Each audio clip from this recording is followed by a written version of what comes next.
China laying out potentially dire consequences if House Speaker Nancy Pelosi travels to Taiwan. Take a look at this.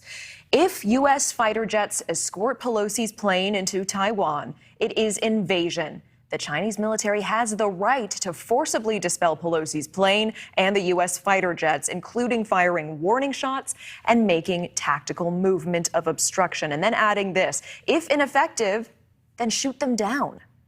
Also this on social media on Weibo, reports say that the Chinese army posted recently, "Get ready for war." All of this as the U.S. sends another warship, USS Ronald Reagan, to the South China Sea because U.S. officials now worry, according to Axios, a quote, Chinese invasion of Taiwan may come sooner than expected. Jamil Jaffer is a former senior counsel for the House Intelligence Committee and the founder of the National Security Institute. Jamil, it's great to see you again. Thanks for having me. So let's start with that Speaker Pelosi news. Would the Chinese really shoot down the person who's second in line for U.S. presidency right after VP Kamala Harris?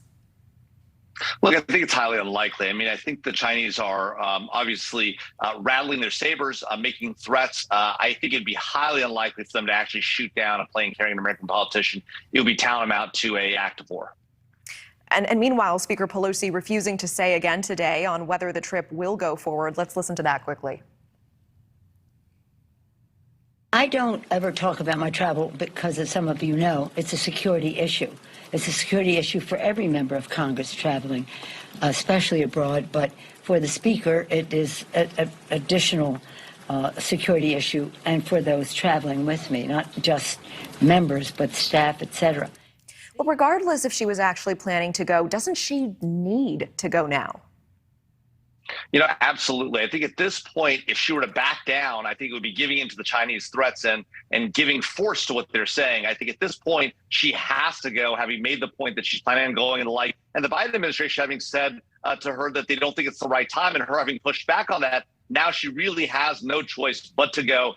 Take the stand that she has and make a stand for democracy, make clear that we intend to stand by our ally Taiwan in the face of these threats by the Chinese. And so now there's worry that China is preparing an invasion of Taiwan, perhaps even before the end of Biden's first term. So what is behind that timing? Jamil, do they perceive the administration to be weak, to be in a disarray? And you can point to the chaotic withdrawal from Afghanistan. We have no idea who will be president in 2025. This as the war in Ukraine continues into a fifth month. So are these some of the considerations if we're talking about a Taiwan invasion during the Biden presidency? Yeah, I think you're exactly right. I think they do perceive a sense of weakness. They saw, as you say, the chaotic withdrawal from Afghanistan. They've seen the U.S. sort of, in sort of a herky-jerky way, engage in the Ukraine conflict, sort of, saying one thing and then going a little further, step by step by step. We have pushed back in Ukraine, but not as aggressively as we might have. And I think they read that as an unwillingness by the U.S. to get involved and engage directly. And I think what they saw very carefully with President Biden saying that we would defend Taiwan, and then the White House rapidly walking that back within minutes. And so I think they've seen that, and they perceive that the U.S. is not prepared to defend Taiwan, who we've long said that we would defend, even though we don't have a clear defense commitment with that nation. We have maintained the quote-unquote one China policy. I think everyone has always understood for the last 15, 20 years that we would, in fact, defend Taiwan. That has weakened in the last decade or so, last 8 years or so. And I think the Chinese perceive today that we would not, in fact, defend them. Speaker Pelosi, being the third-ranking person, as you say, in the leadership of the United States, going there, sends a statement, makes us a very clear point. It's why the Chinese are so opposed to it. It's why the Biden administration is worried about it. It's why it's so important that she now follows through on that and actually goes. And we make clear that we do intend to defend Taiwan if the Chinese come across the strait. Why can't we be stronger with this? Some say, fight strength with strength. Why won't Pelosi, in response, boldly say at this point, hey, I'm going? I think that's a good question. I mean, I think that as she points out, it is traditional for us to keep the travel plans of the speaker, the president, the vice president, senior leaders of the American government, particularly when they're in areas where there might be some tension, close hold to the last minute. But I think part of the challenge is that she recognizes she doesn't have the full-throated backing of the Biden administration to go, and she could be putting them in a very tough position. I think she's sensitive to that. At the same time, I think she has a strong view. She's long been a leader on some of these issues, pushing back on China. Back in 1991, when she first went to China and unfurled that banner supporting the Tiananmen protesters.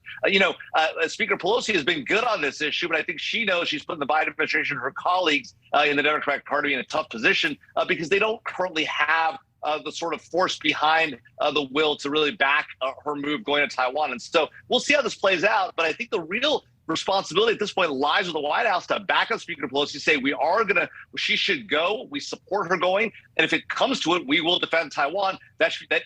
Has been the president's position, been walked back by his own White House. The White House should back that, make that clear, and there should be no ambiguity in American policy on the Taiwan question. I mean, and yet there has been a great deal of ambiguity in the past, sort of a soft policy there. If China were to make a move on Taiwan, and let's say they are closely watching what has unfolded in Ukraine over the last 5 months, and perhaps seen that Russia should have made a stronger show of force and more decisive action for it to not drag on this long. If they are closely tracking this, and let's say they do take this opportunity to make moves on Taiwan, what do you think will happen with our current administration? What decision would they be forced to make? What do you think they would do?